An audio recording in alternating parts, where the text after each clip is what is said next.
Excellent. Well, welcome everybody as you come in. I want to say a quick thank you to our corporate sponsors. You can see them here. These are companies that have met that corporate level, and we just want to thank everybody that participate with us and with our scholarships on campus. I also want to thank Dr. Plum today. So he is going to be presenting for us. I am going to give another couple minutes for people to hop on. So let me tell you what's happening on campus. First of all, it is a gorgeous day in Rapid City. It is 60 degrees. It almost feels like summer to us here because we had a cold snap for a couple of days. But we're back to a beautiful time. First day of finals for our students. So yesterday was their dead day, but they had time off. They got fed a late night breakfast for their study breakfast. And we had some of our alumni volunteer and help feed those students. So that's always a fun evening. And then today is their first day of finals. And so when you are on campus, you see our students, they just look stressed. So if you can remember what that felt like, they're living through that right now. So send good thoughts and some good prayers their way that they make it through this week into next week. Our graduation is on the 16th. And so we're getting excited, and we're super excited about the fact that we don't have any snowstorms coming our way, as long as I didn't just jinx us. So all the parents should be able to make it to graduation this December. So with that, I just want to welcome everybody to today's virtual lunch and learn, the IceCube Neutrino Observatory. For those of you who don't know me yet, I am Shelley Granager. I'm the Director of Alumni Relations here at CARA, the Center for Alumni Relations and Advancement. Before we start, I just want to let you know that today's Zoom is being recorded and will be uploaded to our CARA YouTube channel. This takes us a couple days, so do be patient with us.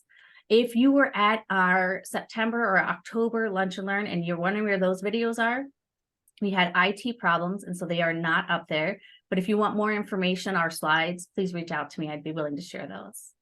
I want to encourage everyone to use our chat function. And it always takes me 1 minute to get the chat function working when I don't have our ITS with us. So just give me 2 minutes and I'll have that up and working. But once I do, please go ahead and put your name, your graduation year, just so we all know who's here to say hello. Make sure you switch your responses to all attendees. If you have a question for Dr. Plum today, please enter those into our Q&A section. And at the end of the presentation will be a time where we give Dr. Plum a chance to answer those. I'll start off our chat today with my email. Please reach out anytime. I'd love to hear what next departments you want to hear about on campus or what topics you'd be interested in.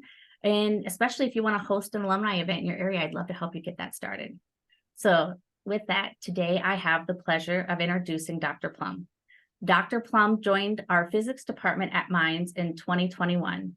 He is a PhD physicist, experienced in experimental high-energy astroparticle physics and in large-scale data analysis with extensive experience in machine learning and deep learning methods. So with that, I hand it over to you, Dr. Plum. Okay, thank you very much, Shelley. So I will today talk about my experiment, what I'm doing in my research, and I will give a little presentation about it. I hope that will work. Let me quickly. Okay, yeah, that should now work. So generally, as Shelley told you, I'm working with the IceCube Observatory. And what we are doing is we are basically listening to the universe. To introduce you to the topic, what we are doing, I will give a little outline what we are today talk about. I'm an astroparticle physicist, so I will talk about what are astroparticles, and then also talk about where are they coming from and how do we measure them. And also, my experiment is located at the South Pole, so I will also give a little brief introduction in how is it to living and working at the South Pole. And yeah, let's go right through it. First, not the boring part, but the hard part. What are astroparticle physics? Well, to explain that, we have to go a little bit back in time, basically roughly 100 years. So there was a leading theory back then when basic particle physics was in the really infant stage.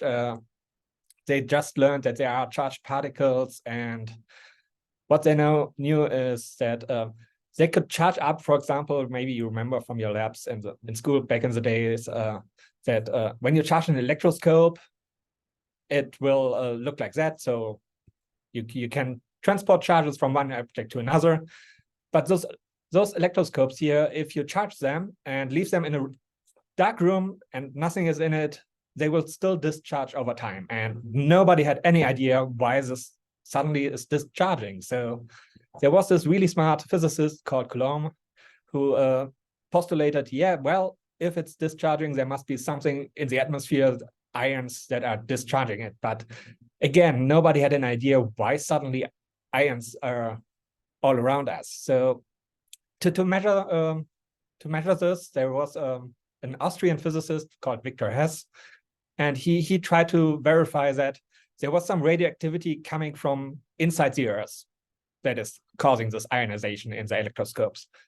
And to measure that, he actually wanted to go high up in the atmosphere and see that the radioactivity, the natural radioactivity, is decreasing. So, however, so he did that in 1912. However, what he actually found is that as soon as he went up in the atmosphere, the ionizing radiation increased significantly with the altitude. And from that discovery, he got a Nobel Prize for that. He discovered that there is a high penetrating radiation entering our atmosphere from above. And that was basically known as the discovery of cosmic rays hitting our Earth. As the IceCube Neutrino Observatory is a neutrino observatory, I also have to introduce what are neutrinos. And neutrinos are one of the standard particles in our particle physics theory. They are called neutrinos, which is Italian for the little neutral ones. They're really, really tiny, mysterious particles. They have nearly no mass, and they come in 3 different flavors. We will briefly talk about that in during this presentation. And they are basically all around us. And right now, while we are sitting here, if you put up your thumb, and there will be 65 million neutrinos passing through you just from the sun. There are trillions more neutrinos traveling through you right now from all over the universe. So they are really, really hard to detect. They're harmless to any biological beings. It's just they are all around us, and because they are nearly massless, they are traveling with the speed of light, which is a nice property, and neutral, so that means that they don't interact with any regular matter that much. They're interacting rarely, but that's what we are going to show you today. To continue talking about neutrinos, they were actually kind of a mystery. Again, in the beginning of modern physics, I would call it, when they just discovered radioactivity, they postulated that whenever you have a neutron and it will decay into a proton and an electron, Otto Hahn and Lise Meitner discovered that something weird happened. So if you're having such a decay here, a neutron going into proton and electron, you would expect that the electron always has the same energy. Because that is something in physics is postulating. It's conserving energy and momentum. So, but what they actually saw is that the energy spectrum of those electrons were very broad and not as high as they expected. So this line here is what they expected. The black line is what they actually measured. That took several years, almost 2 decades, until Wolfgang Pauli basically figured out where the energy is hiding. And what he basically did, he was a theoretician, and he postulated a particle that is carrying away those missing energy. And this is one of his famous quotes. I've done a cerebral thing. I've postulated a particle that cannot be detected.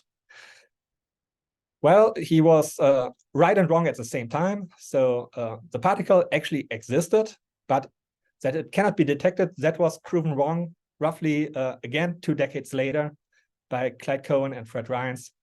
They found the first measurable evidence for neutrinos coming from nuclear reactors. They used nuclear reactors because those are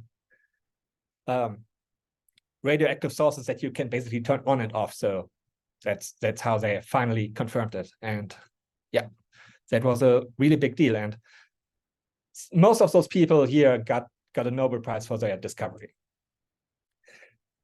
Now we have neutrinos. We roughly know what they are, but to really measure them and measure them from space, we have to look at other particles. I told you neutrinos are hardly interacting with anything, but there are other particles in our particle zoo in physics, and one of them is the muons. And most likely none of you have ever heard of a muon. It is also one of the fundamental particles we know. It's basically the big brother of an electron or a positron. It has exactly the same charge, plus or minus the charge of an electron. But the biggest difference is it's 200 times heavier, or it is almost 10% of the mass of a proton nucleus. Those particles, because they are so heavy, they are unstable.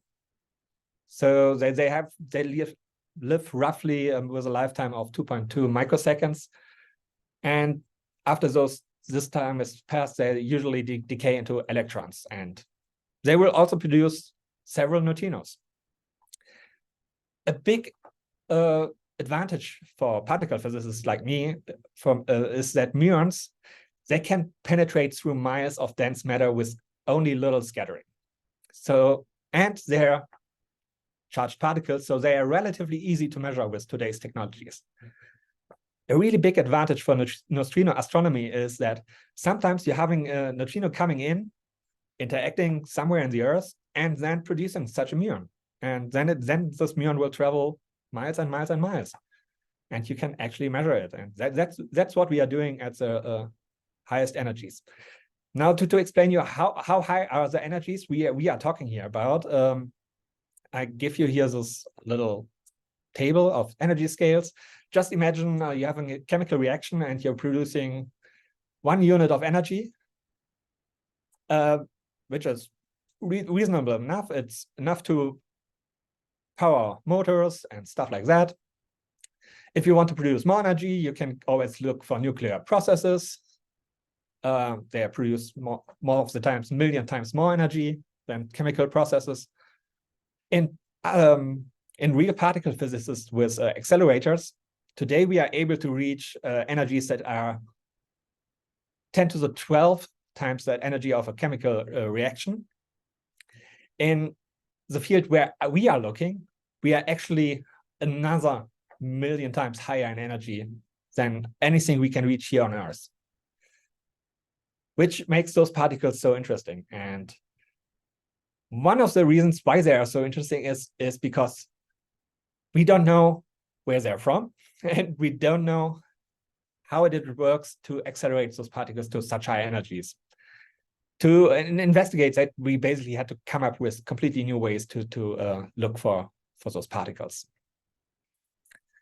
Just a brief introduction. So the Neutrino Observatory IceCube can be considered as a telescope. So what is a telescope? Basically, you have somewhere in the universe, you have a source you want to study.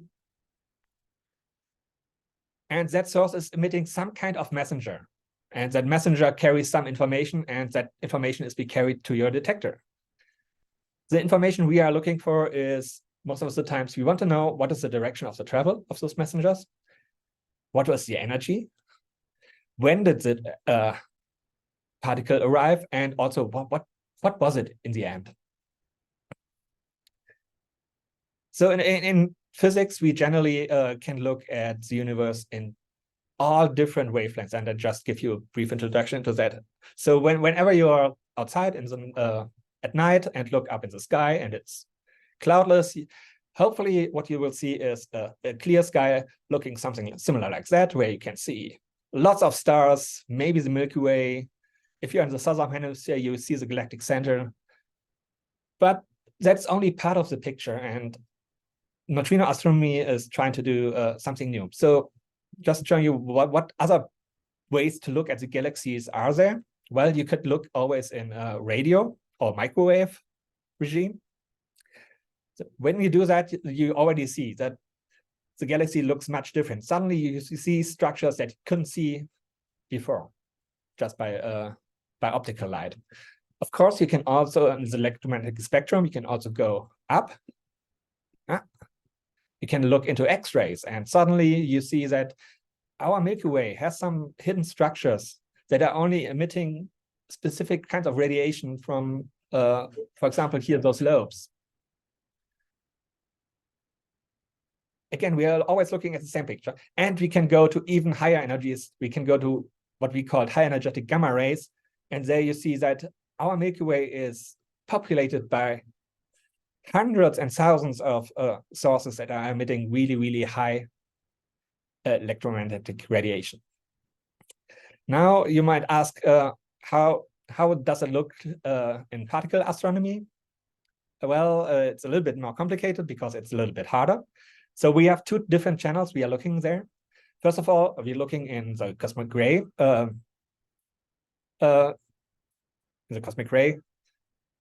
regime. There we have a lot of statistics because that radiation is coming from all over us almost uniformly. So we can also look at our universe in the cosmic ray sky, shown as this plot here. But as a neutrino observatory, and we are one of the two only neutrino observatories on the Earth that can do that, we are trying to measure the highest energetic neutrinos that there are and trying to find out where do those particles come from. Now you may ask, why are you more interested in the neutrinos than in the cosmic rays? Well, that's because we are, again, we are very interested in to figure out where do those particles come from and how are they accelerated. And that is, until today, that is still a mystery. All we know that is that there are sources in the universe that are producing those high energetic particles. But cosmic rays and neutrinos are different types and they have different properties. So that makes it both particles very interesting in particle physics. So we know that they are produced somewhere in the universe, most likely in the vicinity of black holes or violent explosion, and anything that produces large shock fronts or has a strong magnetic field can produce such particles, most likely. And we believe that those sources are creating cosmic rays and neutrinos at the same time, roughly. Cosmic rays, however, are charged particles. So whenever they're traveling through the universe, they will experiencing some magnetic deflection. And so whenever you're measuring a cosmic ray and that direction doesn't necessarily point straight forward back to the source you were looking for. If you want to know that information, you have to actually look for the really hard particles, the neutrinos, and they always straight pinpoint back where they are coming from. Similar thing is for high energetic gamma rays, but they are really hard to measure because their flux is 10,000 times smaller than the flux of cosmic rays. So again, we are looking for the sources. We are not completely clueless. So we have several source candidates that are most likely candidates that are producing those particles. And we divide them up into two different categories. We have galactic sources, basically means anything that is in our Milky Way, relatively close by. And then we have an extragalactic source candidates. Those are, we will talk about that a little bit later. Those are most of the times elective galactic nuclei, which are another word for supermassive black holes. And they are most likely candidates to produce the particles at the highest energy levels. But in our galactic neighborhood, what we have is whenever you have a star explosion, you have some supernova remnants. And this here is the Crab Nebula. That's one of the most prominent sources in the universe we know. In our neighborhood, we know. That is producing high energetic particles. And of course, you can have neutron stars or black holes in our galaxy that are producing high energetic particles. If you go to the extragalactic parts, what you can have gamma ray bursts, which are just violent explosions, or you can have this supermassive black holes that are most likely producing neutrinos and cosmic rays at the same time. What happens when a cosmic ray comes to Earth? Let's talk about that first. Those particles, I told you, is a million times higher than anything we can produce here on Earth. Luckily, we are shielded from those radiation by our atmosphere, because as soon as those high energetic particles come close to the upper layers of the atmosphere, they will interact with it. It's basically, even the small pressure at the highest levels of our atmosphere is dense enough for those particles to directly interact with them. And what happens then is they will interact and produce avalanches of millions and billions of secondary particles and produce basically something what we call extensive air showers. And there are all particles in the whole particle zoo that are created there. And those air showers are sometimes high energetic enough that they can actually, parts of it can hit the ground, but not the really high energetic particles. Those are always destroyed in the beginning. But we are measuring those air showers now for almost 100 years, and we can do physics with them. It's basically what it's shown here. So this here is how do we measuring those cosmic rays is on the left side here, I show you what is the flux compared to the energy of those particles. The units are not really that important, but what's written here is how high the flux is compared to, for example, a square meter or a square kilometer. Until a certain energy range, we can measure them directly. We do that by, for example, satellites or high altitude balloons. There we have a really, really high flux, 1 particle per square meter per second. That is a high enough flux so that you can put a small experiment together and put it up in the atmosphere, and then you can measure them directly. But the particles we are interested in with IceCube are more in the energy range above, and there you have to go to indirect measurements. And indirect means that you have to measure the particles that are hitting the Earth's surface and not the particles that are up in the air. We have to measure them on the surface because their flux gets really, really low, and we can't build satellites or balloons that are big enough to deliver us enough statistics. So if you have only 1 particle per year or 1 particle per square kilometer per year, then you have to go to really, really large detector setups. So that is not possible to do that directly anymore. And to do that indirectly, I told you what we're doing is we are building big ground arrays or underground detectors to basically measure them. You can also do that with telescopes, and I will talk about that also a little bit in this talk. So basically what you're doing is you're measuring the development of those air showers already in the atmosphere, or the particle at the ground, or the particles that are penetrating the ground and hitting our detectors there. And that, for example, is our neutrino telescope. But we also have a surface component and also a telescope that are looking for those cosmic ray air showers right away. So I told you the IceCube Neutrino Observatory is located at the geographic South Pole. So when you're there, wherever you go north. So you're at basically on top of a giant glacier. And this observatory consists of 2 parts. I told you the top part is called IceTop. That is basically done to detect cosmic ray air showers and measure cosmic rays in more detail. And then you have the almost more than a mile deep in the ice, you have the IceCube detector, which is just a cubic kilometer of ice instrumented with 5,000 optical modules. And those optical modules are capable of detecting the faintest light flux possible. And I will talk about that detection principle in a minute. But in general, this is an international experiment. We have roughly 400 scientists working on it in 53 institutes around the world. And how are we measuring then those neutrinos? Well, this detector is so deep underground that almost all cosmic ray radiation is shielded from it. That's why we buried it so deep. because you want to get rid, if you want to measure neutrinos, you want to get rid of all the background as much as possible, and only gives you some channels open that are only usually be populated by neutrinos. And there we can discriminate between two different events. First of all, our main background is the cosmic ray radiation, because I told you in those air showers, everything will be produced. Also, neutrinos will be produced and high energetic muons. But we are so deep that most of those particles are shielded, but still some survive. And roughly 3,000 per second,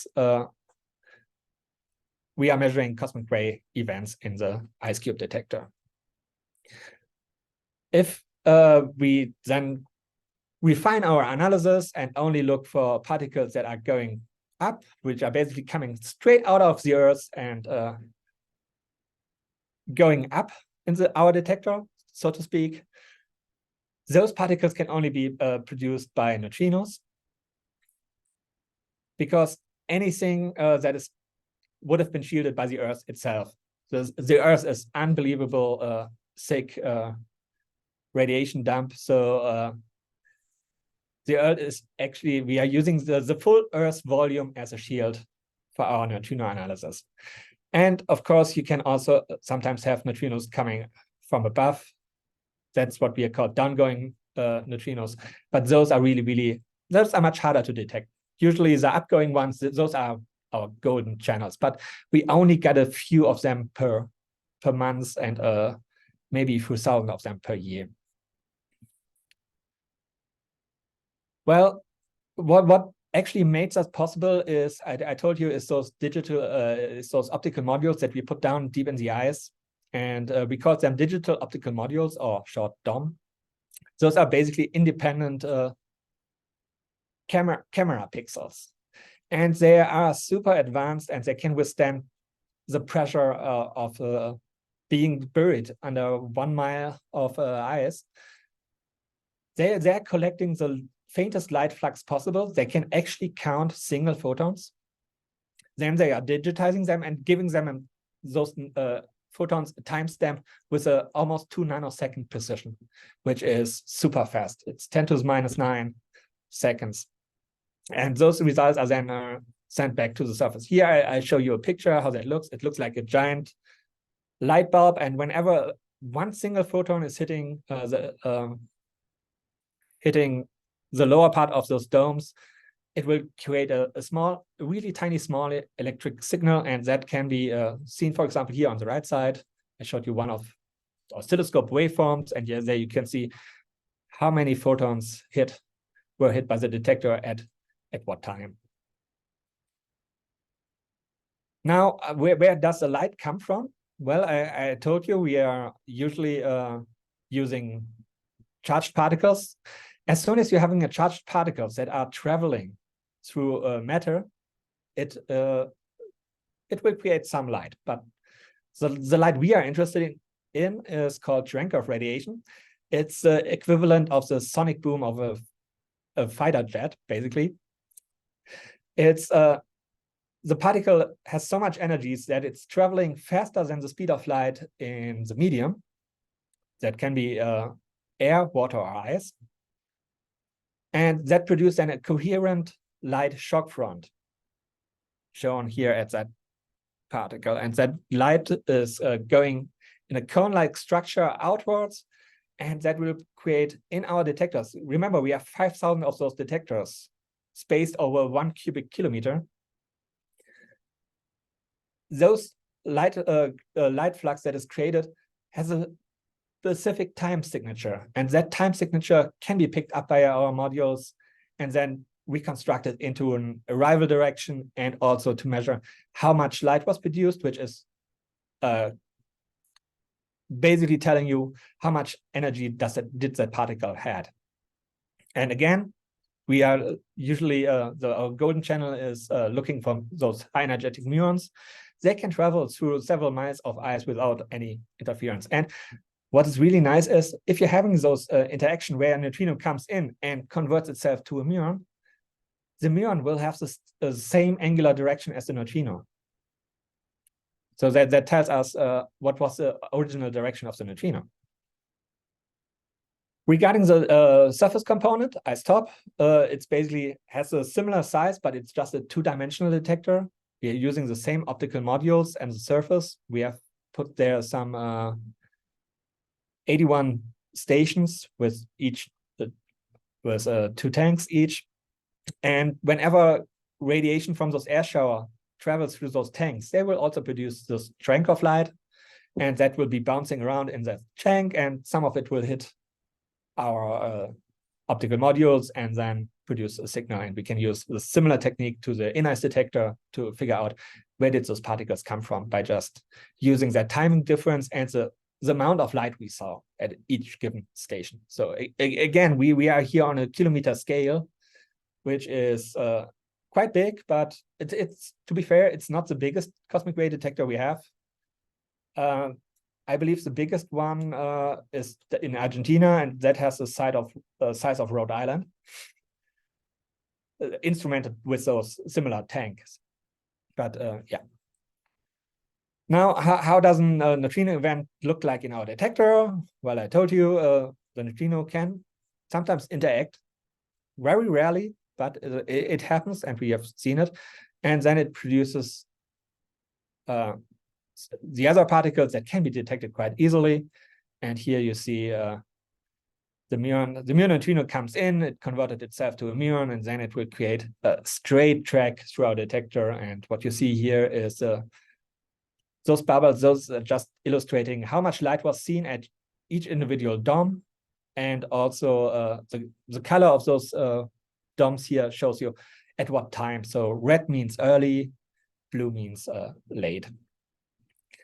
And now the physicists like me are trying to use those event displays and try to figure out what was that neutrino, where did it come from, stuff like that. We are trying to do get all information about those particles as much as possible. Again, going back to cosmic rays are also very interesting. I told you that they are losing their directional information, but still they are carrying some information about the universe. And that was firstly visible when physicists looked at the energy spectrum. And what you see here is that the energy of those cosmic rays, again, is over 20 order of magnitudes compared to almost 20 order of magnitudes compared to chemical reactions. And it follows a specific distribution, which we called a power law. What we soon found out is that distribution isn't necessarily stable. So there are several features in the spectrum that looked weird in the beginning, and now they're going to make more sense in the future. They're called knee, second knee, and ankle. That's just because physicists are not very creative in naming things. And one of the first physicists thought that the energy spectrum looked like a human leg. So, and there was a knee, and then there was an ankle. And that was way before they know that there was also a second knee. So now it's a weird human leg with 2 knees. Maybe there are more. We are still looking for it. But those features basically tells you something about the distribution of those particles going from galactic to extragalactic particles. And just we are trying to derive models about the acceleration processes by measuring those things. Well, one of the big discoveries we did with the IceCube Neutrino Observatory, we actually found almost 5 years ago, we found the first neutrino source, which was basically just a big explosion in the sky near to a supermassive black hole. And we call it the Texas, the Texas source, and it's what we called a blazer. Basically, that means that imagine this here as an artist's impression of how such a supermassive black hole looks like in its very close vicinity. Whenever you're having the black hole in the center that's accumulating the matter, you will always have some jets coming out of it, just due to conservation of angular momentum. Some of the matter has the ability to escape those violent deaths. And those jets here, one of those jets was right pinpointing at us. our solar system. And you see here in this artist expression, at those jets, there are sometimes those little chunks of matter, those shock fronts, and we believe that at those shock fronts, there is one of the sources of the high energetic radiation. And it was really true. We found those. First, we found one neutrino signal, and then we asked our colleagues from the telescopes around the world to, hey, can you maybe look at those areas and see if something weird happened there? And indeed, what they found is those telescopes were one the Fermi satellite and a telescope in Spain were able to pinpoint that there was some violent outburst of radiation coming from that source right at the exact moment that we measured our highest energetic neutrinos. And that was the first joint discovery by those experiments that we found one of the sources of high energetic neutrinos, and therefore also one of the sources of cosmic rays. And again, that was a really, really big deal. And in 2018, it brought us to the cover of the Science magazine, and it was 106 years later after the discovery of cosmic rays that we found the first source of cosmic rays that we could verify for those highest energetic particles.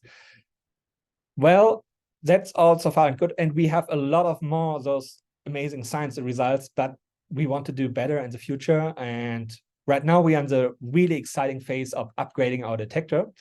So I told you we have a 1 cubic kilometer of detector in ice. We want to make that bigger by a factor of 8, which will allow us to go to even higher energies in neutrinos. Again, I told you that flux of neutrinos is also very steeply falling, so that if you want to go to higher energies, you just have to increase your volume by a huge factor. And that's what we are currently doing. So what you're seeing here on this picture is the red shaded area is what we have right now. And the blue shaded area is what we want to have in the future. We are currently in the process of upgrading our detector. Here, the green part of the detector will be upgraded with a much denser array. That's going in the opposite direction. That is looking for much lower energetic neutrinos. But we hope that in the next maybe 10 to 20 years, we will be able to upgrade our detector by a factor of 8. And that brings me to fun stuff I'm doing here at School of Mines. I'm actually a part of the team that is upgrading the surface detector for that upgrade proposal. And we really want to deploy telescopes on the surface that are already looking at those cosmic ray air shells when they are in the atmosphere. And we want to do that just to help us, first of all, to help us to calibrate our energy scale, because you have a completely independent measurement compared to the surface or in the deep detector. And that will also help us to figure out that our pointing is much better, to make our pointing better. Because always when you're combining measurements from different detecting methods, more information is always better. And that delivers you a much tighter angular resolution, for example. And it will also allow you to study those events from cosmic ray in much more detail. So we already have some prototypes at the South Pole, so they are working, and we are producing more. It's really nice to deploy telescopes at the South Pole, because you are operating them in the Antarctic night, which is roughly 6 months nonstop. So at the South Pole, you only have 2 days. You have only 1 day per year. You have only 1 sunrise and 1 sunset per year. So that means when it's dark, you can measure nonstop, which is one of the really unique features, because then you can measure 24/7, which allows you to accumulate a really, really high amount of statistics. So this is something I actually do here at School of Mines. So this here is one of our prototypes deployed at the South Pole. It's relatively compact. It's just 1/2 meter of length. But it has to be compact because we have the South Pole and we have to withstand very high winds or extremely low temperatures. And generally, electronics and low temperatures is not always the best combination. But we pull it off, and it is working quite well, and it's amazing. Here I show you one of these examples where we have all 3 detectors measuring the same air shower at the same time. So you see those are the images we got from our cameras, prototype cameras, together with the response from the other detector from IceTop and from the deep IceCube detector. And again, that is all remotely operated and working 24/7, which is amazing. Of course, I'm working with an optical instrument, so I also have to take into account that there is some atmosphere that is in my field of view. And at the South Pole, of course, what you have a lot is, for example, auroras. Basically, we have 1 aurora every 12 hours. But and it looks amazing. And this here is a camera we have dedicatedly installed to just measure auroras. Even when there are auroras, we can still measure cosmic rays. We can also measure cosmic rays when there are cloud coverage, which is shown here in this plot in the middle. Luckily, the South Pole is one of the best atmospheres on the planet. So it's super clear, and it's also one of the atmospheres that is closely monitored, because there are so many experiments there that are interested in what is the weather in Antarctica, and what does that teach us about the rest of the planet. So it's a great site to make such an experiment. That was something I was working on, but we are not only using neutrinos to do astronomy and looking for sources of high energetic particles. We are actually also using them to do a cartography of the inner properties of the Earth, because our Earth is huge, but it consists of several different components. So we have a mantle, we have an inner core, we have an outer core, and neutrinos can travel through that, but the denser the object is, the less likely the neutrinos are going to traverse it. And by measuring those properties, we can actually figure out how many neutrinos got shielded by the Earth. And that allows us to really look inside our planet to figure out how dense it is. Where does those layers start? And that is something we do. We're not doing only astronomy, we're also doing geophysics, basically. And also another really weird feature of neutrinos is that whenever you have a specific type of neutrino, it doesn't have to be staying that way. It can oscillate during its travel. It's just some of those weird particle features that allows them, that is postulated by quantum mechanics, that allows them a probability to oscillate over a given travel length. And luckily at the South Pole, we are more or less at the sweet spot. So when we are looking on different angles of incoming neutrino fluxes, we can actually measure those oscillation patterns quite nicely. And our detector is one of the few that can do that on the planet, and that's why we are doing this upgrade, especially to measure those properties in much more detail, because those oscillation patterns happens mostly at low energies, as you see here in this plot. But it's just something I want to talk to you. But now we come to the really nice part: is how is it to work there, and first of all, how do you get there? Well, usually you fly from the States to New Zealand, and then you're taking US National Guard planes to the coast of Antarctica, called McMurdo Station. And from there, you take another plane to the South Pole, which is another 3 to 4 hour flight. So those here are the planes. They are landing on glaciers, so there is no runway at the South Pole. You are basically living or sitting in those cargo nets, which is actually quite comfortable, and you're having a really amazing view on the continent, and it's one of the nicest trips ever. Usually it takes 3 days to go to the South Pole, but for me, for example, it took me 12 days to actually get there. At the McMurdo Station, it's basically the only place, it's the biggest station in Antarctica. It's a central supply hub. It can house up to 1,500 people in the summer. And it's the only place where you can see any wildlife, at least where I saw any wildlife on our trip. You can saw whales, you can saw penguins, you can saw seals. Amazing.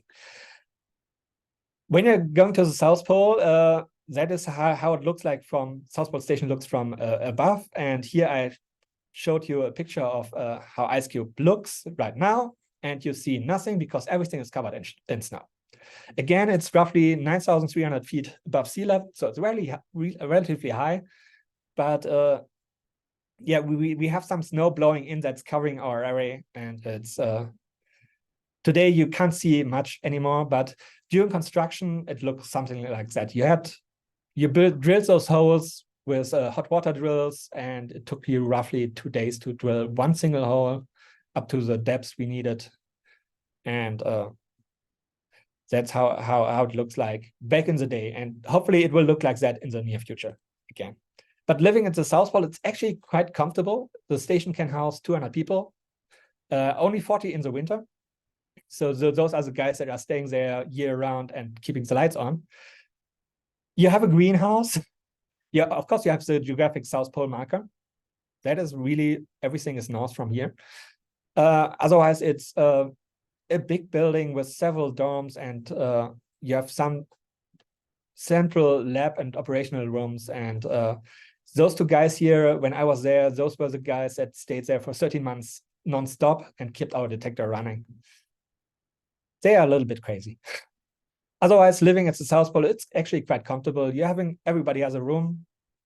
You maybe have a window, maybe not. You have a galley, you have a gym, you have game rooms.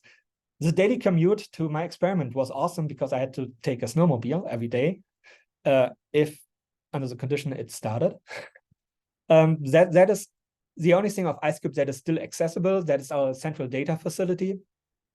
And what I did at the South Pole basically was, as a physicist, you have to do a jack of all trades. You have to be a mechanic, you have to be an electrician, you have to be a physicist, and you have to be an IT person. And I was celebrating to deploying this telescope here, and it broke on the next day. So you also have to fix and stuff on short notice. In general, coming to the end of this talk, I'm sorry that it took a little bit longer than expected.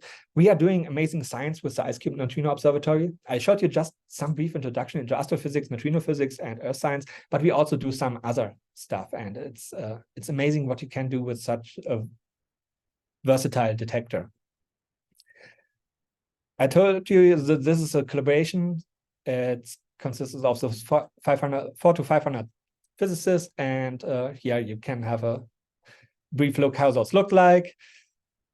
And as a summary, basically, I hopefully conveyed that cosmic rays are awesome, and cosmic rays and neutrinos are awesome and helped us to probe the universe and test particle physics at the highest energy. And also, I hopefully conveyed that the IceCube Neutrino Observatory is really one of the unique detectors, and it helps us in many different fields in particle physics. And in the future, we hope to get way more physics out of it. And that brings me to the end. Thank you very much for listening. Questions? Yes, thank you, Dr. Plum. I have a couple questions, but for those of you that are thinking of some questions right now or have had them in your mind, make sure you put those in the Q&A section and we'll read them off to Dr. Plum to answer for us. One that I have for you here is, how does the IceCube cooperate or compete with Dune in Leeds, South Dakota? We are not really competing because we are measuring different properties of neutrinos. So we are more interested in the highest energetic neutrinos that are in our universe. Dune is doing a much more precise measurement of low energy neutrino properties. They are measuring this oscillating pattern, for example, in much more detail. They are measuring how neutrinos, how strong is the interaction with normal matter of neutrinos, stuff like that. So we are actually more not competing, more like complementary to each other. You share your information?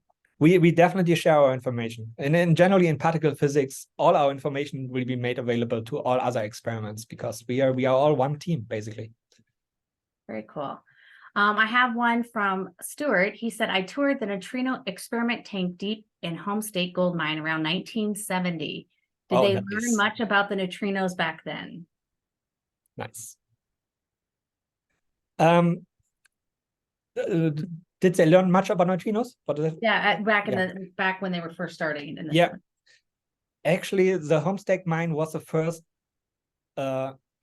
place where they actually measured that weird neutrino behavior, that it's oscillating, that it's going from one flavor to another. So that a mu neutrino is suddenly an electron neutrino.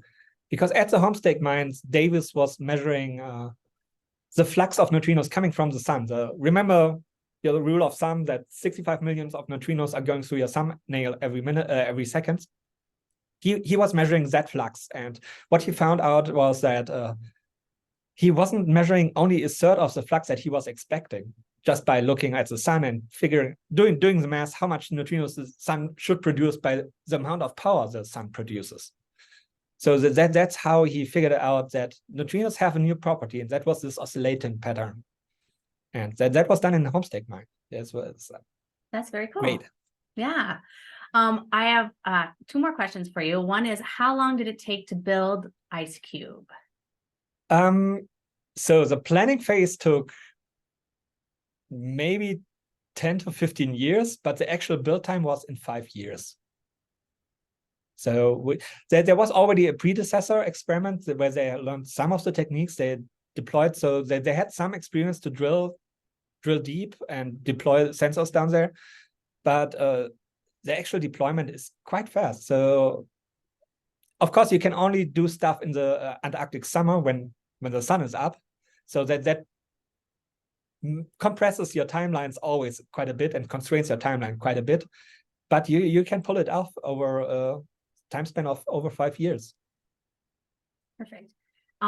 Seth asks, what are the practical applications for this knowledge that you guys are compiling? Oh, practical applications. You cannot sell neutrinos, sadly. Well, you can sell neutrinos, but they will directly leave your container in any direction. Most of what we get is we do basics, fundamental science. So you gain knowledge, and other advantages we get from there is by doing those kinds of analysis, which is really on the top end of data analysis. We are developing new methods to analyze data every day, and those techniques can be applied not only to astroparticle physics, but also to all other parts of physics, or even in industrial settings. So we are basically providing a lot of know-how and training we're training people, and we are providing know-how in statistical data analysis and general physics analysis. And yeah. And I have one last question for you before we need to let everyone go. Is exposure to neutrinos dangerous? No. Over the lifetime of a regular human being, you maybe have 1 or 2 neutrinos interacting in your body. And compared to the rest of the natural radiation that is all around you, that is negligible as completely. So the neutrinos are harmless. It's actually sometimes we wish they would interact a little bit more because they are so interesting. They have so interesting features. We would love to measure more of them, but you as a scientist would. Yes, me as a human. They are so elusive and so rarely interacting that, again, during your lifespan, maybe one neutrino interaction every 30 years in your human body. Perfect. And then it most likely won't do anything. That's good to hear. Well, I want to thank you again, Dr. Plum, for sharing with us today. Yeah. Thank you for everyone who attended. Again, this event is been recorded and will be on our YouTube channel, but do give us a couple days to get it up there, and reach out with some more topics the community want to hear about. And I hope you all have a lovely holiday and a restful break. Thank you again. Thank you very much for having me. Thank you. Thank you for listening. Bye-bye.